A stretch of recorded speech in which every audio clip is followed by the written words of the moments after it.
Bharat England మధ్య Lord's వేదికగా జరగబోయే సిరీస్ డిసైడర్ 3వ వన్డేకు ముందు సోషల్ మీడియాలో వస్తున్న కొన్ని వార్తలు క్రికెట్ అభిమానులను తీవ్ర ఆందోళనకు గురిచేస్తున్నాయి.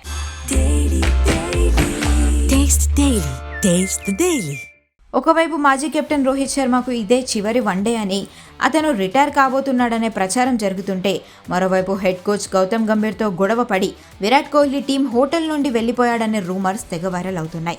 సోషల్ మీడియాలో వైరల్ అవుతున్న ఒక వీడియోలో టీమిండియా బస్సు దిగిన వెంటనే ప్లేయర్స్ అందరూ హోటల్కి వెళ్తుంటే కోహ్లీ మాత్రం వేరే కారులో వెళ్లిపోయాడు. దీన్ని కొందరు గంభీర్తో విభేదాలుగా చిత్రీకరిస్తున్నారు. కానీ అసలు నిజం ఏంటంటే, కోహ్లీ తన ఫ్యామిలీని కలవడానికే ప్రత్యేకంగా అనుమతితో వెళ్లాడట. 2 ఏళ్ల క్రితమే విరాట్ కోహ్లీ తన భార్య అనుష్క శర్మ పిల్లలతో కలిసి లండన్కు షిఫ్ట్ అయిన సంగతి తెలిసిందే. కేవలం మ్యాచ్లు, షూటింగ్స్ కోసం మాత్రమే ఇండియాకు వస్తుంటాడు. లండన్లో మ్యాచ్ జరుగుతుండడంతో తన ఇంటికి వెళ్లిన కోహ్లీపై ఉద్దేశపూర్వకంగా తప్పుడు ప్రచారం చేస్తున్నారని ఫ్యాన్స్ మండిపడుతున్నారు.